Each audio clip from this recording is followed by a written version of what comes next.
Hello friend, स्वागत है आप सभी का आपके अपने यूट्यूब चैनल स्टडी सेशन पर। तो फ्रेंड, आज अपन एनसीईआरटी कक्षा 11 अध्याय नंबर 1 रसायन विज्ञान की कुछ मूलभूत अवधारणाएं, some basic concept of chemistry के भाग नंबर 16 को शुरू करेंगे। भाग नंबर 16 में हम जिस टॉपिक की चर्चा करने वाले हैं उसका नाम है मोल संकल्पना एवं मोलर द्रव्यमान। मोल अवधारणा एवं मोलर द्रव्यमान। टॉपिक का नाम क्या है भाई? टॉपिक का नाम है मूल अवधारणा एवं मोलर द्रव्यमान। मूल अवधारणा एवं मोलर द्रव्यमान, ठीक है। दो शब्द हैं, मूल अवधारणा एवं मोलर द्रव्यमान। दोनों ही एक ही चीज है। एक ही चीज से मतलब है कि मूल अवधारणा के अंदर ही आता है मोलर द्रव्यमान। बात क्लियर हो रही है? चलिए, आज अपन जो पहला टॉपिक है मूल अवधारणा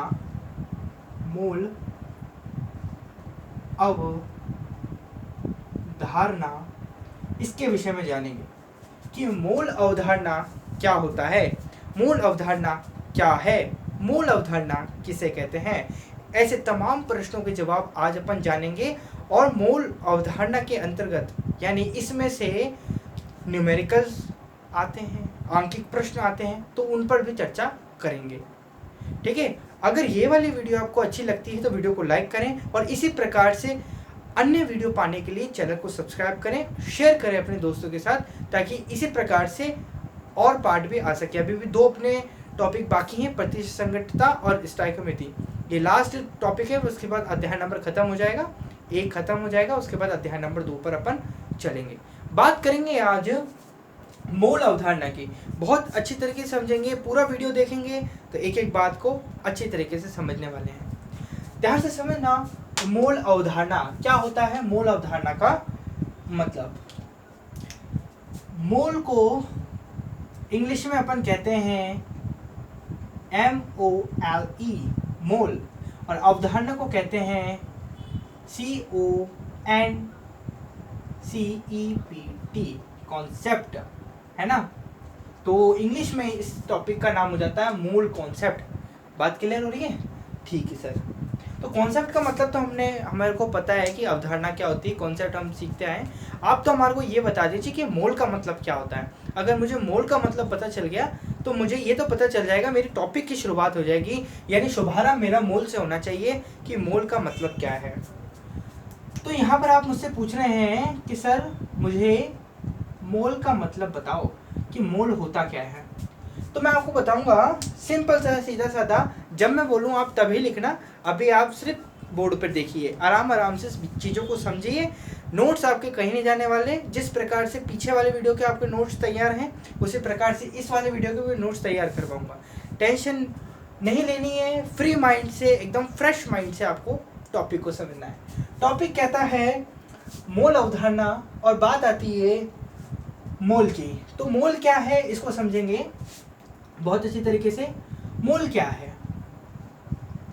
पदार्थ की मात्रा, पदार्थ की मात्रा का एसआई मात्रक मोल है, ठीक है। पदार्थ की मात्रा का एसआई मात्रक मोल है। अब ये इसका डेफिनेशन है। यदि आपसे कोई पूछे कि भाई मोल क्या है, तो आप क्या बोलेंगे? सिंपल सा आप उसको बोलेंगे कि सर पदार्थ की मात्रा का एसआई मात्रक जो है वो मोल है। मोल क्या है? पदार्थ की मात्रा का एसआई मात्रक मोल है। लंबाई क्या है? मैं आपसे पूछ रहा हूँ मीटर क्या है? मैं आपसे पूछ रहा हूँ मीटर क्या होता है? तो आप बोलोगे सर लंबाई का एसआई मात्रक मीटर होता है। मैं पूछ रहा हूँ किलोग्राम क्या है? तो आप बोलोगे सर द्रव्यमान का एसआई मात्रक किलोग्राम होता है। मैं पूछूं सर विद्युत मतलब एम्पियर का, मैं आपसे पूछूं एम्पियर किसे कहते हैं? तो आप बोलोगे सर विद्युत धारा का एसआई मात्रक एम्पियर है। सिंपल सा आप बोलेंगे। तो मैं आपको क्या समझाना चाह रहा हूँ, इतने सारे मैंने आपको बोले।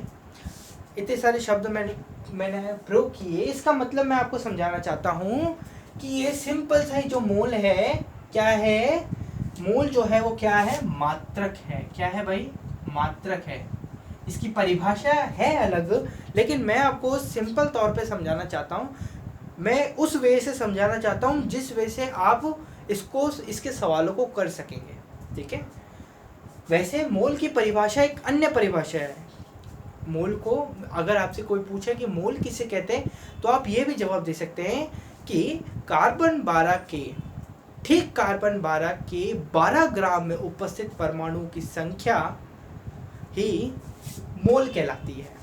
क्या कहलाती है, मोल कहलाती है। ये एक परिभाषा अन्य है, लेकिन मैं आपको ये परिभाषा में फंसाना नहीं चाहता, क्योंकि इस परिभाषा का मतलब है, इस परिभाषा से आपको डेटा मिलेगा, लेकिन थोड़ा और डेटा आपको यहाँ से मिल सकता है। किस प्रकार से मिल सकता है वो बताता हूँ।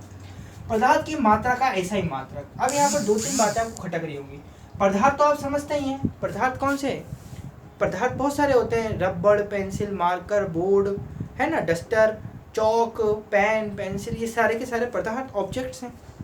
अपने आसपास में जितने भी ऑब्जेक्ट्स हैं वो हैं। कि मात्रा का, अब मात्रा का मतलब होता है, इंग्लिश में इसे कहते हैं क्वांटिटी। क्या कहते हैं भाई, क्वांटिटी। और इसको सरल भाषा में कहते हैं संख्या।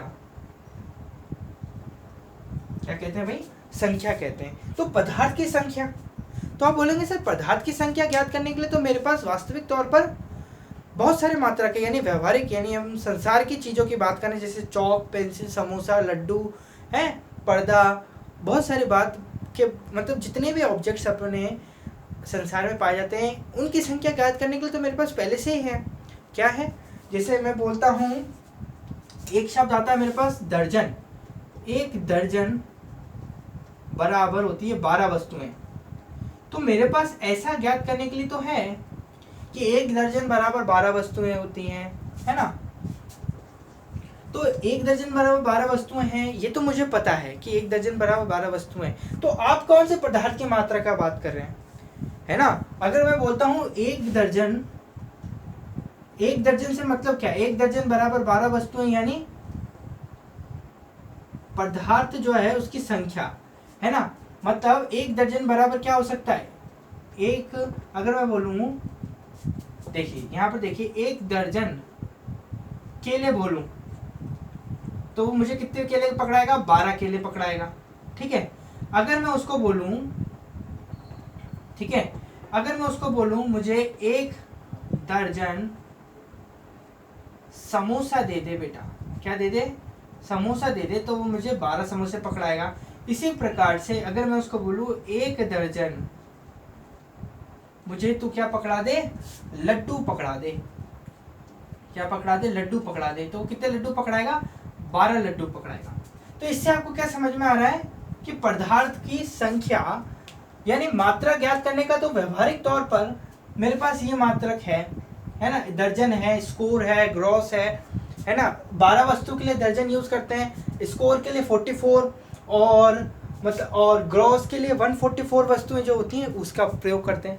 तो यहाँ पर मेरे पास ये तो है कि पदार्थ की मात्रा ऐसे ज्ञात की जा सकती है, लेकिन केमिस्ट्री में यानी रसायन विज्ञान में पदार्थ की मात्रा से तात्पर्य होता है पदार्थ जिन सूक्ष्मतम कणों से मिलकर बनता है, जैसे परमाणु, अणु, आयन, इलेक्ट्रॉन, प्रोटॉन, इन सब की संख्या क्या कहलाती है, पदार्थ की मात्रा कहलाती है। और उन्हीं संख्याओं को ज्ञात करने का, उन्हीं संख्याओं के मात्रक यानी उन संख्याओं के किस पदार्थ में कितने अणु हैं, कितने परमाणु हैं, उनकी संख्या ज्ञात करने का जो मात्रक होता है वो क्या होता है, मोल होता है, ठीक है। जिस प्रकार से एक दर्जन केले में कितने होते हैं, 12 केले होते हैं, उसी प्रकार से ध्यान से समझना, उसी प्रकार से एक, यहां पर समझेंगे, एक मोल बराबर कितने कण होते हैं, 6.022 गुणा 10 की घात 23। अब ये जो है मैंने आपको बताया कि पदार्थ की मात्रा यानी संख्या, मतलब संख्या ही, ये क्या है, संख्या ही तो है ना। 1 मोल इज इक्वल टू 6.022 गुणा 10 की घात 23, ये एक संख्या है। और ये जो संख्या आपको नजर आ रही है, इस संख्या को कहते हैं आवोगाद्रो संख्या। इस संख्या क्या कहलाती है? ये संख्या भाई आवोगाद्रो संख्या, जिसका सिंबल होता है Na। ठीक है, अभी कुछ भी मत लिखना, जब मैं बताऊं तब लिखना, ठीक है। मोल अवधारणा में अभी तक हमने क्या समझा उसकी चर्चा करते हैं। मोल को इंग्लिश में कहते हैं मोल। मोल को क्या होता है? पदार्थ की मात्रा का ऐसा ही मात्रक मोल होता है। मात्रा का मतलब होता है संख्या, यानी पदार्थ जिन सूक्ष्म कणों से मिलकर बना है, जैसे परमाणु, अणु, आयन, प्रोटॉन, इलेक्ट्रॉन, इन सब की संख्या ही क्या कहलाती है?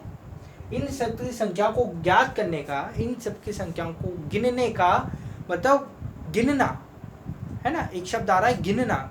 गिनना मतलब उसको काउंट करना के काम में जो मात्रक आता है वो क्या होता है? मोल होता है ना। जिस प्रकार से लंबाई को कैलकुलेट करने का जो मात्रक होता है वो मीटर होता है, द्रव्यमान को कैलकुलेट करने का मात्रक किलोग्राम होता है, समय को काउंट करने का मात्रक, कैलकुलेट करने का मात्रक क्या होता है भाई? सेकंड होता है। उसी प्रकार से पदार्थ की मात्रा का जो ऐसा ही मात्रक होता है वो क्या होता है? मोल होता है। अच्छा, ठीक है, तो ये एक संख्या है, कोई दिक्कत नहीं है। तो एक मोल बराबर 6.022 गुणा 10 की घात 23 क्या होते हैं? कण होते हैं। क्या होते हैं भाई? यहाँ पर आप लिखेंगे कण होते हैं, ठीक है।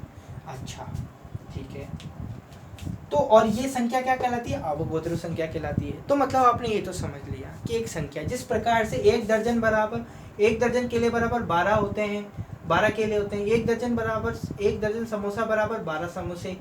मतलब दुकानदार को यदि मैं बोलूँ 1 दर्जन लड्डू दे दे भाई साहब मुझे, तो वो मेरे को बोलेगा हाँ ले लो साहब। तो वो कितने, मेरे हाथ में कितने लड्डू थमा देगा? 12 लड्डू थमा देगा। इसी प्रकार से एक संख्या है, ध्यान से समझिए। अगर इसी प्रकार से मैं रसायन के क्षेत्र में बात करूं, ध्यान से समझना बातों को, अगर मैं रसायन के क्षेत्र में बात करूं और मैं बोलता हूं कि एक मोल बराबर 6.022 गुणा 10 की घात 23 कण होते हैं। क्या होते हैं? कण होते हैं। एक मोल बराबर 6.022 कण होते हैं। तो यहाँ पर ये जो कण है ना, कण का मतलब क्या है? क्योंकि पदार्थ अति सूक्ष्म कणों से मिलकर बनता है। अति सूक्ष्म यानी बहुत बहुत बहुत छोटे कणों से मिलकर बनता है। जैसे परमाणु, जैसे अणु,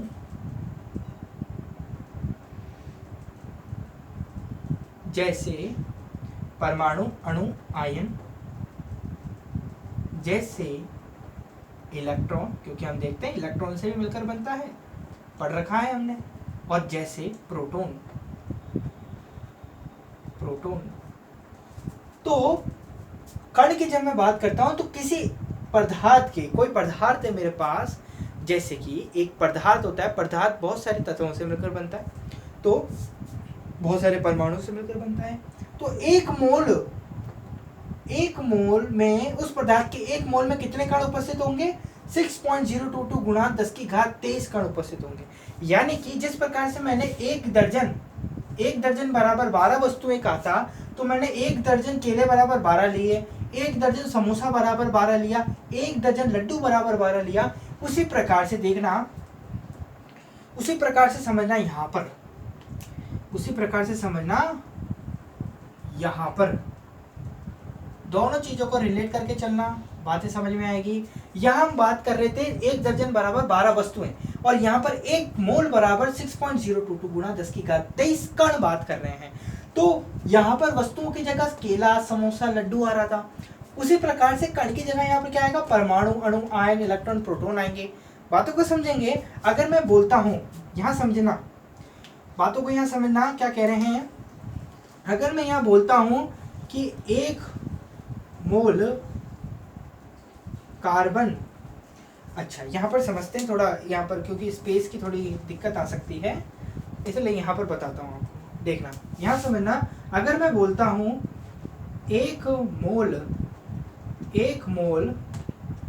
कार्बन परमाणु, क्योंकि कार्बन क्या है? एक परमाणु ही तो है। एक मोल कार्बन परमाणु में उपस्थित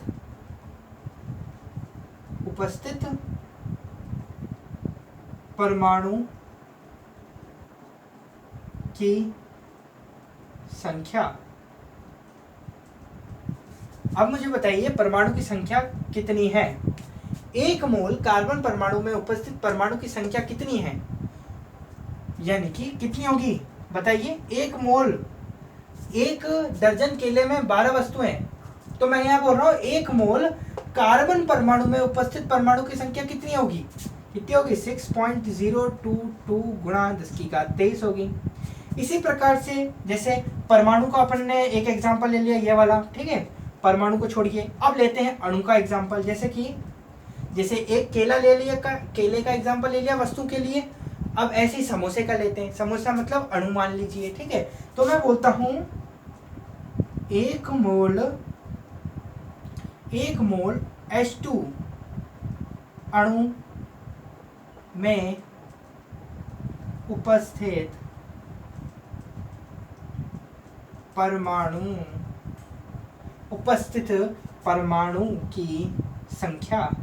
तो एक मोल H2 अणु में उपस्थित अणु की संख्या आएगा, सॉरी क्षमा करें, यहाँ पर क्या आएगा, अणु आएगा, क्योंकि अणु है ना यहाँ पर। तो उपस्थित अणु की संख्या कितनी होगी भाई, कितनी होगी कौन बताएगा, 6.022 गुणा 10⁻23 होगी, ठीक है।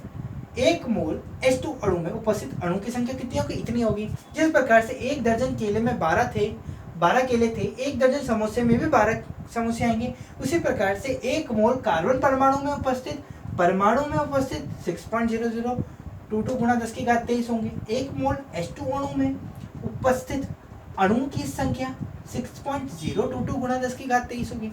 चलिए यहाँ पर परमाणु हो गया, अणु हो गया। अब बात करते हैं आयन की। तो आयन में समझिए, आयन का एग्जांपल लेते हैं। एक मोल NaCl आयन में उपस्थित आयन की संख्या, ठीक है। एक मोल NaCl आयन में उपस्थित आयन की संख्या कितनी होगी, बोलेंगे सर 6.022 गुणा 10⁻23। जिस प्रकार से एक दर्जन केले में 12 केले, एक दर्जन समोसे में 12 केले 12 समोसा, एक दर्जन लड्डू में 12 लड्डू, उसी प्रकार से एक मोल NaCl आयन में उपस्थित आयन की संख्या कितनी हो जाएगी, 6.022 गुणा 10⁻23। चलिए यहाँ पर अपन ने परमाणु का एग्जांपल ले लिया, आयन का एग्जांपल ले लिया। अब इलेक्ट्रॉन का एग्जांपल ले लेते हैं। पूछा जा रहा है आपसे, ध्यान से समझना। यहाँ मैं आपको फील करा रहा हूँ, जिस प्रकार से मैं आपको फील करा रहा हूँ कि जिस प्रकार से एक दर्जन केले में 12 वस्तुएं होती हैं, उसी प्रकार से परमाणु की संख्या आपकी निर्धारण कर रखी है। चाहे वो फिर पदार्थ परमाणु हो, चाहे वो अणु हो, चाहे वो आयन हो, या फिर चाहे वो इलेक्ट्रॉन हो। जैसे कि मैं बोलता हूँ एक मोल अगर मैं बोलता हूँ एक मोल ऑक्सीजन परमाणु में उपस्थित इलेक्ट्रॉन की संख्या। तो इससे आप क्या समझते हैं, मैं बात कर रहा हूं यहाँ पर एक मोल ऑक्सीजन परमाणु में उपस्थित इलेक्ट्रॉन की संख्या, यानी ऑक्सीजन परमाणु में बहुत सारे परमाणु हो सकते हैं, बहुत सारे हो सकते हैं, लेकिन मैं तो सिर्फ ऑक्सीजन परमाणु के एक मोल परमाणु में उपस्थित इलेक्ट्रॉन की संख्या चाहता हूं कि मुझे एक मोल ऑक्सीजन परमाणु में उपस्थित इलेक्ट्रॉन की संख्या बता दो। तो मैं क्या कर सकता हूं, अगर ऑक्सीजन परमाणु में कुल 5 मोल होंगे, मतलब मान लीजिए ऑक्सीजन परमाणु का यदि मेरे पास 5 मोल है, तो मैं उस 5 मोल में परमाणु की संख्या ज्ञात कर सकता हूं, क्योंकि मेरे पास एक मोल ऑक्सीजन परमाणु में उपस्थित इलेक्ट्रॉन की संख्या मालूम है। कितनी होती है भाई, बताएंगे 6.022 गुणा 10⁻23 होती है।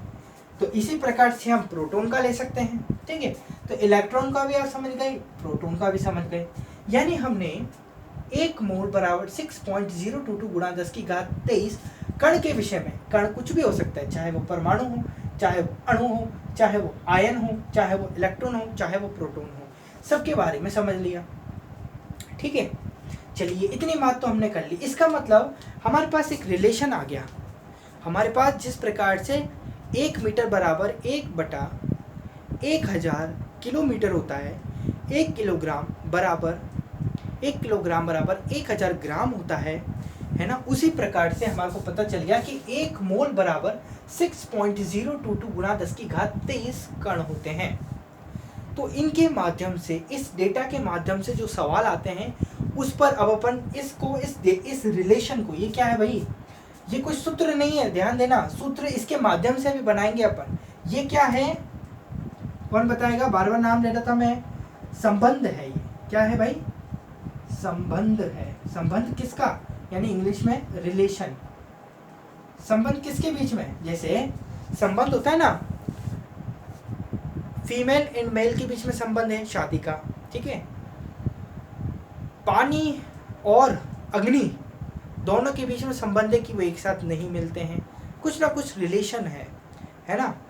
धुआं और आग, यानी ऑक्सीजन और आग लगने का संबंध है। जब तक ऑक्सीजन नहीं होगी तब तक आग नहीं लगेगी, यानी जब तक ऑक्सीजन नहीं होगी जब तक आग नहीं लगेगी। तो इसी प्रकार से रिलेशन है किसके किसके मध्य, मोल और कणों के मध्य। मोल और कणों यानी परमाणु, अणु, आयन, इलेक्ट्रॉन, प्रोटॉन आदि की संख्या के मध्य। किसके मध्य भाई, संख्या के मध्य। क्योंकि मोल क्या है, मैं फिर से दोहरा रहा हूँ, मोल क्या है, एक संख्या है। जिस प्रकार से व्यवहारिक तौर पर अपन 1 दर्जन केले बराबर 12 केले बोलते हैं, यानी अपन अपने आसपास की चीज़ों के लिए, उसी प्रकार से यदि हम रसायन विज्ञान के क्षेत्र में जाएं, रसायन विज्ञान के क्षेत्र के बारे में बात करें, तो वहाँ पर पदार्थ जो होता है उसके अंदर कितने क्या हैं, कण हैं, यानी परमाणु, अणु, कुछ भी हो सकते हैं। तो कितने परमाणु, अणु हैं, उनकी संख्या ज्ञात करने के लिए हम किसका प्रयोग करते हैं, मोल का उपयोग करते हैं, मोल का उपयोग करते हैं। तो हमने एक रिलेशन बहुत अच्छी तरीके से पढ़ लिया कि 1 मोल बराबर 6.022 गुणा 10⁻23 कण होते हैं, ठीक है। और इसके लिए हमने एक एग्जाम्पल भी लिया, 4 एग्जाम्पल ले लिए कि 1 मोल कार्बन परमाणु में उपस्थित परमाणु की संख्या इतनी होती है, यानी 6.022 गुणा 10⁻23 होती है। परमाणु का एक एग्जाम्पल ले लिया। अणु का एग्जाम्पल लिया कि 1 मोल H2 अणु में उपस्थित अणु की संख्या इतनी होती है, 1 मोल NaCl आयन में उपस्थित आयन की संख्या इतनी होती है। यानी हर एक किसी में आवोगाद्रो संख्या के बराबर जो कण होते हैं वो उपस्थित हैं, ठीक है। इतनी बात अपन को कंप्लीट हो रही है। अब आप क्या लिखेंगे, ये इतने सारे में से क्या क्या लिखना है अपन को, चलिए सबसे पहले डालेंगे मोल अवधारणा एवं मोलर द्रव्यमान टॉपिक, ठीक है। उसके बाद आप मोल अवधारणा जो है इसको लिखेंगे। मोल अवधारणा लिखने के बाद आप लिखेंगे 1 पॉइंट डालकर, या फिर आप इस प्रकार से एरो डालकर लिख सकते हैं मोल, और मोल के बराबर में लिखेंगे पदार्थ की मात्रा का SI मात्रक मोल है, ठीक है। वहाँ पर आप चाहें तो मात्रक के ब्रैकेट में संख्या भी लिख सकते हैं, ठीक है, बात करिए। अब इसके बाद आप जस्ट मोल के नीचे कॉपी के वहाँ लिखेंगे 1 मोल बराबर 6.022 गुणा 10⁻23 कण, ठीक है। जहाँ पर आप एरो कर कर दर्शाएंगे कि ये जो संख्या है ये 6.022 गुणा 10⁻23 जो है ये अवोगाद्रो संख्या कहलाती है, क्योंकि इस संख्या को ज्ञात किसने किया था, सर्वप्रथम अवोगाद्रो ने किया था। तो अवोगाद्रो संख्या को आप Na से भी डिनोट करते हैं, तो आप ये लिख देंगे, ठीक है। चलिए फिर आप ये रिलेशन लिख लेंगे, ये रिलेशन लिख लिया। उसके बाद आपको क्या करना है, ऐसे लिखना है, कण जो है डालकर परमाणु, अणु, आयन, इलेक्ट्रॉन, प्रोटॉन ये लिखना है। उसके बाद आपको 4-5 एग्जाम्पल लिखना है, ठीक है। कार्बन, H2, NaCl, ये सिर्फ ये आपको समझाने के लिए कि परमाणु किसे कहते हैं। जैसे कार्बन एक परमाणु का उदाहरण, अणु H2 इस प्रकार से दिखता है अणु, आयन कैसा दिखता है NaCl, HCl, ठीक है, C2, और आगे भी हो सकते हैं। इलेक्ट्रॉन कैसे दिखता है भाई, इलेक्ट्रॉन किस में होता है, किसी भी तत्व में इलेक्ट्रॉन पाया जाता है, तो उसका। प्रोटॉन भी हर किसी में पाया जाता है, इलेक्ट्रॉन प्रोटॉन तो सब में पाए जाते हैं, तो आप इलेक्ट्रॉन प्रोटॉन में कोई सा भी ले सकते हैं। तो इस प्रकार से आपको ये उतारना है, ठीक है। अब अपन ये जो रिलेशन आया इसके ऊपर कुछ सवाल करते हैं कि एग्जाम में ऐसे में ये मोल अवधारणा से कैसे सवाल आते हैं, ठीक है। आज अपन क्या समझने वाले हैं, सिर्फ ये समझेंगे कि मोल अवधारणा में जो सबसे पहला टॉपिक है वो क्या है, ठीक है, वो है संख्या से रिलेटेड। क्या है, संख्या से रिलेटेड, कि भाई परमाणु जो होता है, कि भाई पदार्थ होता है उसमें कितने परमाणु, अणु उपस्थित हैं ये। तो अपन ने रिलेशन क्या था अपने पास, एक बार रिलेशन यहाँ लिख लेते हैं, दिक्कत ना आएगी। ठीक है, रिलेशन क्या था कि एक मोल, चाहे वो कुछ भी हो, एक मोल परमाणु, एक मोल अणु, कुछ भी हो, उसमें कितने कण उपस्थित होते हैं, 6.022 गुणा 10⁻23 कण उपस्थित होते हैं। ठीक है, ये अपने पास रिलेशन था। अब इस रिलेशन के माध्यम से एक मोल 6.022 गुणा 10⁻23 कण के इस रिलेशन के माध्यम से अपन सवाल करते हैं। सवाल आया आपके पास, उदाहरण नंबर पहला लेते हैं। सवाल आपके पास आया कि भाई दो मोल कार्बन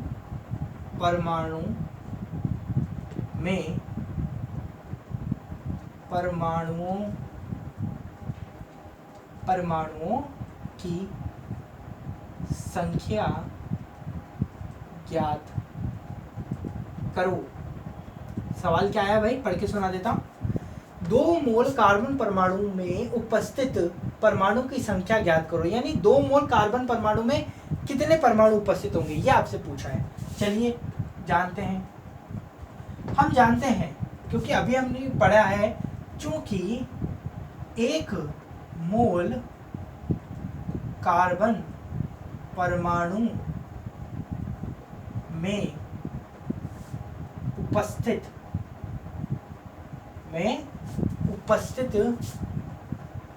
परमाणु की संख्या कितनी होती है, 6.022 गुणा 10⁻23। ठीक है, इतनी होती है। 1 मोल कार्बन परमाणु में उपस्थित परमाणु की संख्या 6.022 गुणा 10⁻23 होती है।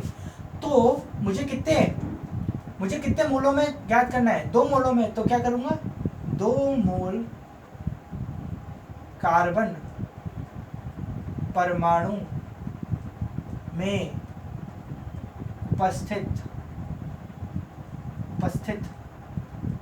परमाणु की संख्या बराबर कितनी हो जाएगी, 1 में तो इतने उपस्थित है, तो 2 में कितनी हो जाएगी, 2 गुणा 6.022 गुणा 10⁻23 हो जाएगी कि नहीं हो जाएगी। ठीक है, इसको सॉल्व करो तो कितना आएगा, 2 2 जा 4, 2 2 जा 4, 2 0 0 और 2 6 जा 12, 12.044 गुणा 10⁻23 क्या है, परमाणु किसके, कार्बन के है ना, तो कार्बन परमाणु। ठीक है, तो क्या हो जाएगा, कार्बन परमाणु। यानी अपना जो आंसर आया, क्या आया भाई, ये आया है ना, क्या आया आंसर, ये आया। ठीक है, और बात करते हैं, एक और सवाल करते हैं। पता चल गया कैसे काम करा, क्या काम करा अपन ने, कुछ नहीं करा, बस रिलेशन पता था, उसको सॉल्व कर लिया बस। जैसे मैं आपसे पूछ रहा हूँ कि मैंने आपको बताया कि 1 किलोग्राम बराबर होता है 1000 ग्राम। ठीक है, ये अपने पास रिलेशन है, जैसे ये रिलेशन है वैसे ये रिलेशन है, और ये रिलेशन किसके बीच में है, किलोग्राम और ग्राम के मध्य। जैसे कि मोल और कण के मध्य रिलेशन था, वैसे किलोग्राम और ग्राम के मध्य मैंने आपको रिलेशन दिया। और मैंने आपसे पूछा 1 किलोग्राम में 1000 ग्राम है, तो 7 किलोग्राम में कितने ग्राम उपस्थित होंगे, बताइए। तो आप बोलेंगे सर 1 किलोग्राम में तो 1000 ग्राम है, तो 7 किलोग्राम में कितने ग्राम उपस्थित होंगे, 7000 ग्राम। तो इसके लिए आपको कोई गणित लगानी पड़ी या कोई फॉर्मूला लगाना पड़ा, मुझे ये बताइए। कुछ नहीं करना पड़ा, बस आपको रिलेशन पता था और उसको आपने सॉल्व कर दिया। इसी प्रकार से इतना सरल जैसे आप इसको करते हैं, उसी प्रकार से मैं इसको सरल बनाने वाला हूँ। किन्हीं बच्चों को इसमें भी दिक्कत आती है। दिक्कत कब आती है, इतने में तो दिक्कत नहीं आती कि 1 किलोग्राम बराबर 1000 ग्राम है, लेकिन जब आपसे ये पूछ लिया जाता है कि 20 ग्राम में कितने किलोग्राम होंगे, तब उनको थोड़ी दिक्कत आ जाती है। कुछ बच्चे होते हैं जिनको नहीं आती, लेकिन मैं उन दोनों प्रकार के बच्चे जो भी हैं उनको मैं ये बताऊंगा कि पहले तो आपको रिलेशन बताऊंगा, रिलेशन से आपको मैंने समझा दिया, फिर मैं आपको इसका सूत्र भी बताऊंगा कि सूत्र कैसे आया। रिलेशन से ही सूत्र आता है, सूत्र से रिलेशन नहीं आता। संबंध से ही सूत्र का निर्माण होता है, सूत्र से संबंध का निर्माण नहीं होता। ये समझ लीजिए आप। इसलिए समझना सबसे पहले क्या है, संबंध को। संबंध समझ गए तो सूत्र अपने आप आ जाएगा। कैसे आएगा मैं अभी बताता हूँ। चलिए इतना तो समझ में आ गया आपको कि भाई एक सवाल तो हमने बहुत अच्छे तरीके से कर लिया। अब दूसरा सवाल करते हैं। उदाहरण नंबर 2 लेते हैं। एक परमाणु का ले लिया है ना, एक अणु का ले लें क्या? चलिए एक अणु का ले लेते हैं। मैं बोल रहा हूँ 3 मोल H2SO4 अणु में उपस्थित 3 मोल H2SO4 अणु में उपस्थित अणुओं की संख्या फाइंड करो या ज्ञात करो। बताओ कोई हार्ड है क्या? 3 मोल H2SO4 अणु में उपस्थित अणुओं की संख्या ज्ञात करनी है। क्या करना है? वही करना है, संबंध था उसी को ही करना है। सॉल्यूशन लिखेंगे सबसे पहले। सॉल्यूशन में क्या होगा, चूंकि की जगह हम जानते हैं कि ये भी का प्रयोग कर सकते हैं, इसकी जगह हम जानते हैं कि ये भी लिख सकते हैं। ठीक है, मैं बोल रहा हूं चूंकि 1 मोल H2SO4 अणु में उपस्थित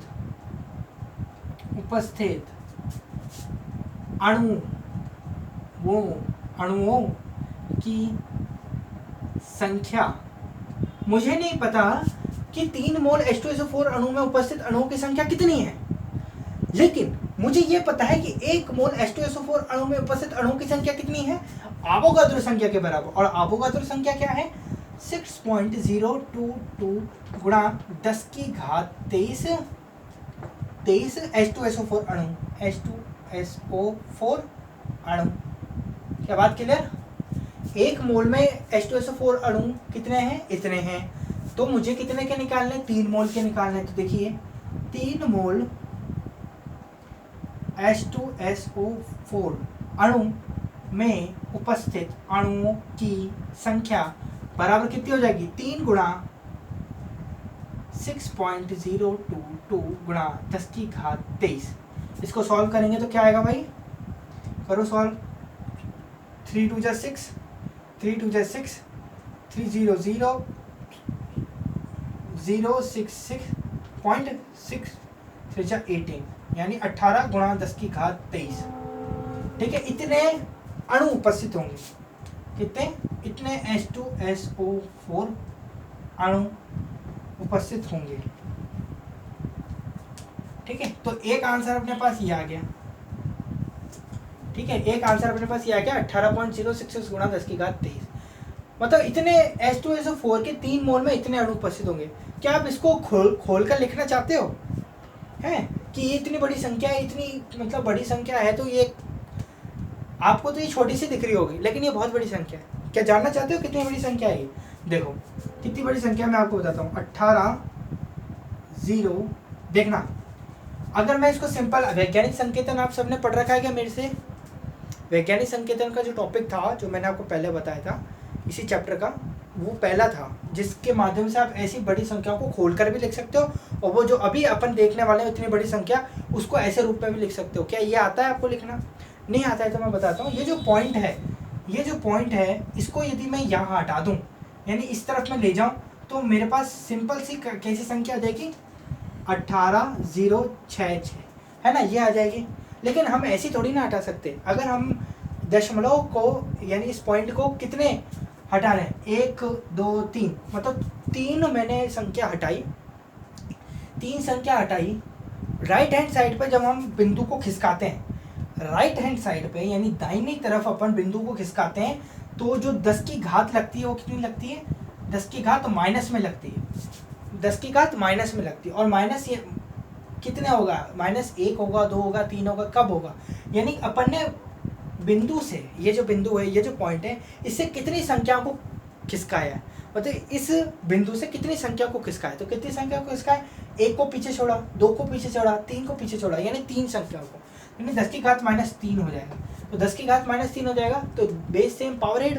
ठीक है, 23 में से 3 गए तो कितना आ जाएगा, 20, यानी 20 जीरो पीछे लगेंगे। तो 18,066 20 जीरो अब लगा दो इसके पीछे, 1 2 3 4 5 6 7 8 10 11 12 13 14 15 16 17 18 19 20। This is a huge number जो कि उपस्थित है 3 मोल H2SO4 में।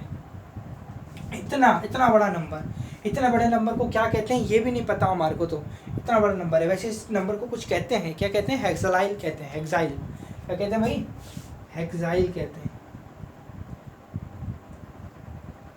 हेक्सालाइन, हेक्सालाइन जो होता है वो थोड़ा मेरे से शब्द में दिक्कत आ रही होगी, मेरे हिसाब से हेक्सालाइन ही कहते हैं। तो इतने बड़े शब्द को, यानी इसको यदि पढ़ना हो, जैसे हेक्सालाइन मतलब होता है जैसे अपन करोड़ बोलते हैं ना, करोड़, लाख,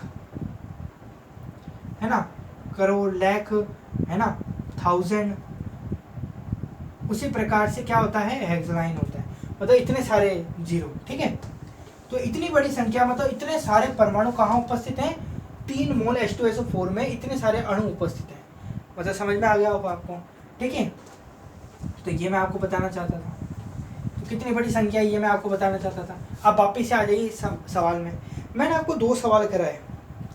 मैंने आपको कितने सवाल कराए? 2 सवाल करवाए। एक ये वाला सवाल करवाया और दूसरा वाला सवाल कराया। अब इन दोनों में आपको कॉमन चीज़ ढूंढनी है। क्या हुआ? पहले वाले सवाल की, चलो दोनों सवाल एक जैसे ही हैं, दूसरे वाले सवाल की बात कर लेते हैं। क्या हो रहा है? मैंने क्या करा, ये जो था, ध्यान देना, ये वाली संख्या मैं इधर लिख रहा हूँ, ये वाली संख्या मैं इधर लिख रहा हूँ, क्योंकि इसी का ही प्रोडक्ट, ये जो फाइनल आंसर है वो तो ये, लेकिन फाइनल आंसर कब आया? इनको जोड़ने पर। क्या है? 3 गुणा 6.022 गुणा 10 की घात 23। अच्छा, ये 3 क्या है? कौन बताएगा? ये 3 क्या है? सर ये तो 3 तो मूल है, ये 3 तो मूल है, मुझे सवाल में दे रखा है, तो मैं यहाँ पर क्या लिख सकता हूँ? ये क्या है? मूल है। ठीक है, अच्छा मैं आपसे पूछ रहा हूँ ये क्या है? तो आप बोलेंगे सर ये तो आपने एवोगाड्रो संख्या लिखी थी ना, वो है। तो यहाँ पर मैं क्या लिख सकता हूँ? एवोगाड्रो संख्या को शॉर्ट में Na लिख सकता हूँ, और यह बीच में क्या है? गुणा है। तो मेरे पास एक रिलेशन आ गया। रिलेशन क्या आया? कि मोल और मोल को गुणा करते हैं Na से, यानी एवोगाड्रो संख्या से। तो मेरे पास क्या आता है? क्या ज्ञात करना था अपन को?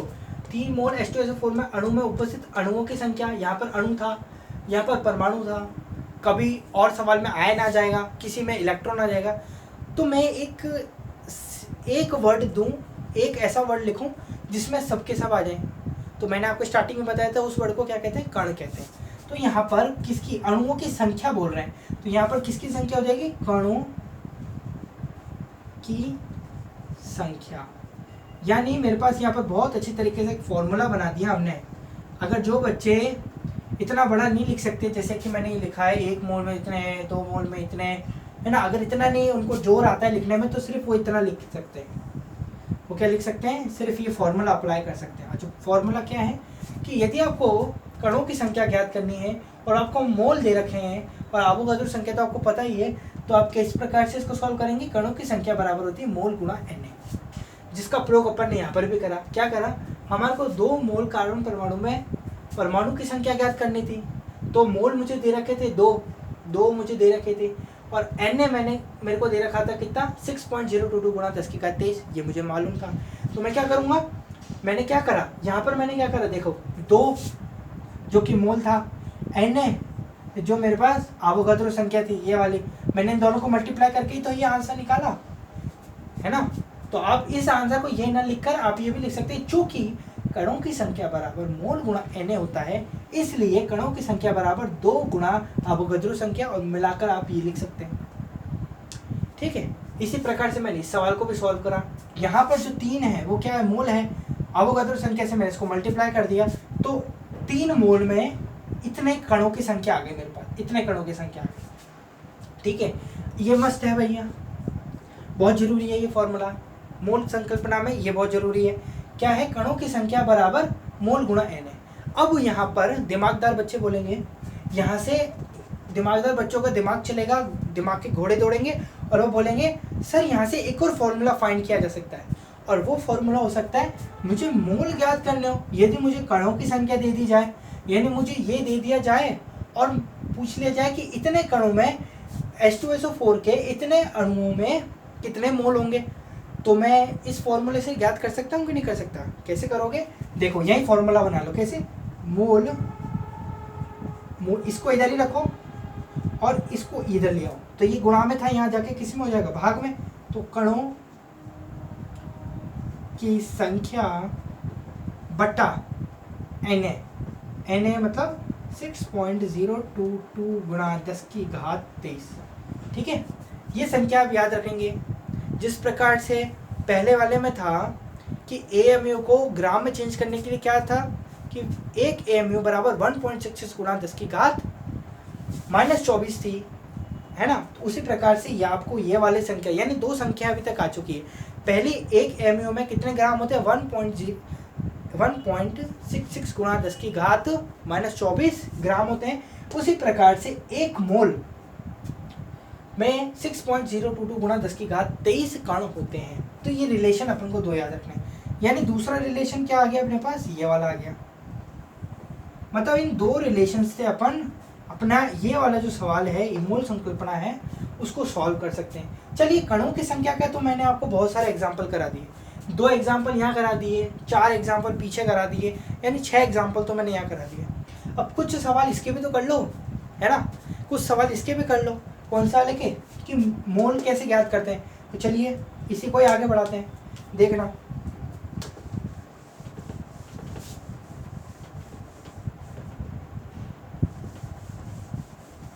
देखना। अब उदाहरण नंबर 3 लेते हैं अपन, है ना? उदाहरण नंबर 3 लेते हैं। अब मैं बोल रहा हूं कि H2SO4 के H2SO4 अणु के, इस सवाल को चेक करते हैं भाई, है ना? इस सवाल का आंसर चेक करते हैं कि 3 मोल में क्या इतने ही कण उपस्थित हैं। तो मैं क्या करूंगा कि H2SO4 अणु के 18.066 गुणा 10⁻23 अणुओं में उपस्थित अणुओं, H2SO4 अणु के 18.066 गुणा 10⁻23 अणुओं में उपस्थित मोलों की संख्या क्या करो? फाइंड करो। मोलों की संख्या ज्ञात करो कि मोल कितने हैं, है ना? और मोल का मैंने आपको बता दिया वैसे स्टार्टिंग में। मोल का जैसे लंबाई का मात्रक क्या होता है? मीटर, तो उसका संकेत क्या होता है? स्मॉल m, है ना? उसी प्रकार से पदार्थ राशि क्या है? राशि क्या है? पदार्थ, भौतिक राशि, पदार्थ की मात्रा। पदार्थ की मात्रा का जो ऐसा ही मात्रक होता है वो क्या होता है? मोल होता है। और इसका जो चिन्ह होता है वो क्या होता है? MOL, है ना? ऐसे लिखते हैं इसको। हिंदी में आप मोल लिख सकते हो और इंग्लिश में यदि आपको लिखना होता है MOL लिख सकते हैं। ठीक है, ये सारी छोटी छोटी बातें हैं जो आपको ज्ञात करनी है। ठीक है, अब इस सवाल पे आ जाइए वापस से। H2SO4 अणु के 18.066 गुणा 10⁻23 अणु में उपस्थित मोलों की संख्या ज्ञात करनी। कैसे करेंगे? पहला तरीका तो हमारे पास ये रिलेशन से है, दूसरा तरीका है हमारे पास फॉर्मूले से। तो पहले फॉर्मूले से कर लेते हैं, है ना? फॉर्मूले से करते हैं पहले। तो फॉर्मूले से क्या आएगा? सूत्र अनुसार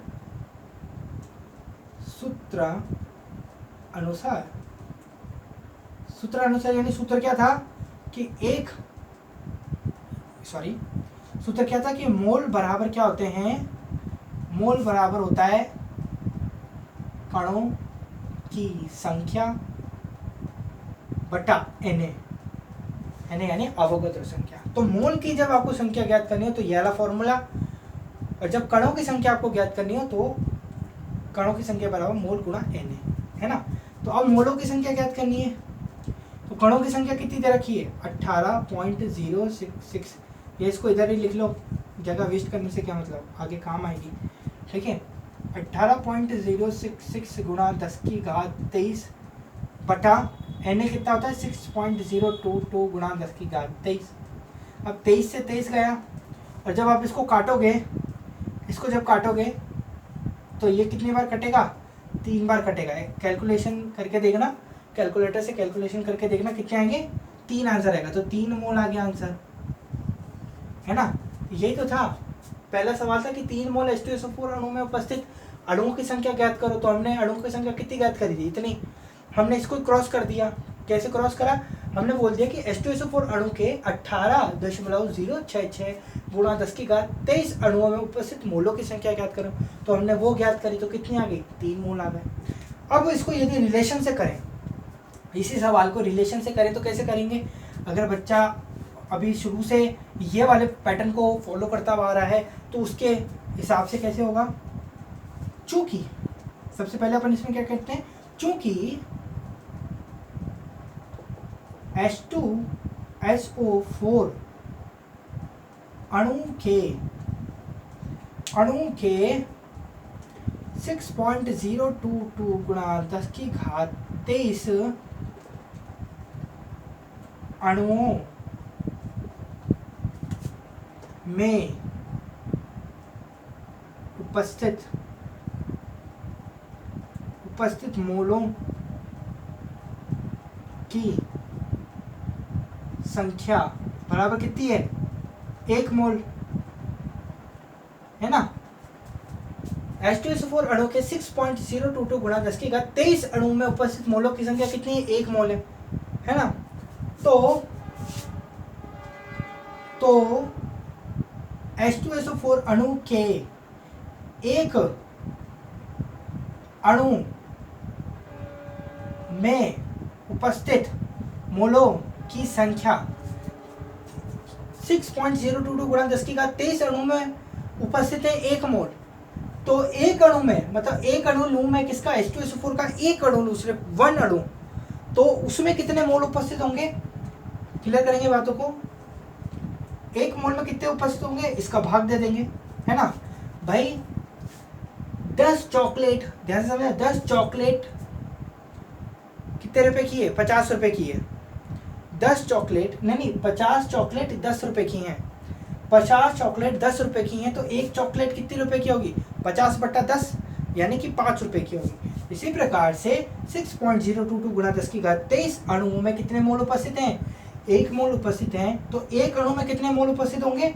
ये भाग में चला जाएगा, तो Na, ठीक है। ज़्यादा बड़ा लिखने से क्या मतलब, Na लिख लो यहाँ पर, ठीक है। तो मुझे बताइए अपन को कितने अणु में ज्ञात करना है? 1 का निकल गया, अपन को कितने में करना है? 18.066 यहाँ पर। तो H2SO4 अणु के कितने? 18.066 गुणा 10 की घात 23 अणुओं में उपस्थित मोलों की संख्या बराबर कितनी हो जाएगी? 1/Na गुणा 18 जो भी ये संख्या है उससे गुणा कर देंगे 066 गुणा 10 की घात 23। तो बताइए क्या फॉर्मूला भी यही नहीं था? फॉर्मूला में अपन ने ये नहीं करा था क्या? अब इसको इससे मल्टीप्लाई करोगे तो यही नहीं आ जाएगा, ये वाला फॉर्मेट, है ना। और इस फॉर्मेट को खोलोगे तो 3 मोल आ जाएगा। तो ये फॉर्मेट आ गया। Na एरा, जो कणों की संख्या थी वो ये रही। इसको सॉल्व करेंगे तो 3 मोल आ जाएगा। तो होल कंसेप्ट में क्या समझ में आ रहा है कि हमने ये जरूर सीख लिया कि पदार्थ कोई सा भी हो, है ना, उसमें कितने भी अणु उपस्थित हैं, परमाणु उपस्थित है। अब हम इतने एबल हो चुके हैं कि हमारे को कोई सा भी पदार्थ दे दिया जाए और उसमें बोला जाए ये जो पदार्थ है इसमें इतने मोल उपस्थित हैं। मतलब आपको बोल दिया जाए कि 4 मोल H2O मैं आपको देता हूँ, 4 मोल H2O यानी पानी तो आप समझते हो ना, 4 मोल H2O मैंने आपको दिए और उसके अंदर परमाणुओं की संख्या आपको ज्ञात करनी है। तो कैसे करोगे? बिल्कुल ऐसे ही करोगे, ठीक है। बस सल्फर दे दिया जाए तो आप ऐसे कर सकते हो। तो आज की इस वीडियो का जो एम था, क्या था? मोल अवधारणा को बेसिकली समझाना कि क्या होता है वो अपन ने समझ लिया। अभी सिर्फ एक पार्ट कंप्लीट हुआ है, 2 पार्ट और बाकी हैं इसके। अभी तो हमने सिर्फ टॉपिक का नाम क्या था? मोल संकल्पना या मोल अवधारणा एवं मोलर द्रव्यमान, ये था। तो अभी तो अपन ने सिर्फ मोल संकल्पना पढ़ी है। मोल संकल्पना यानी मोल अवधारणा के अंदर एक और टॉपिक आता है मोलर द्रव्यमान, जिसको अपन टॉपिक 2 में यानी पार्ट 2 में कंप्लीट करेंगे। इसके एक वीडियो में इतना सारा कंसेप्ट, अभी इतना कंसेप्ट सीख लिया, वही अच्छा है, बहुत बढ़िया। इसी की तैयारी करो आप, ठीक है, इसकी तैयारी करो जितने भी अभी जैसे अपने आप से सवाल बनाओ, आपके मन में कौन कौन से सवाल आते हैं वो बनाओ और उसको सॉल्व करो। ठीक है, आज के लिए इतना ही कि 1 मोल में इतना, ये जो कंसेप्ट है कि 1 मोल बराबर 6.022 गुणा 10 की घात 23 होता है। 23 कण होते हैं, कण कोई से भी हो सकते हैं, परमाणु भी हो सकते हैं, अणु भी हो सकते हैं, आयन भी हो सकते हैं, इलेक्ट्रॉन भी हो सकते हैं, प्रोटॉन भी हो सकते हैं। ठीक है, तो अपन ने ये सब देखा, 6 कितने एग्जाम्पल कर लिए, पूरे अपन ने 10 एग्जाम्पल कर रखे हैं इसके टॉपिक के। अगर कोई दिक्कत आती है तो कमेंट बॉक्स में आप कमेंट भी कर सकते हैं, पूरी सहायता आपको मिलेगी। तो आज के लिए इतना ही। वीडियो पसंद आई हो तो वीडियो को लाइक करें, चैनल को सब्सक्राइब करें। धन्यवाद, गॉड ब्लेस यू।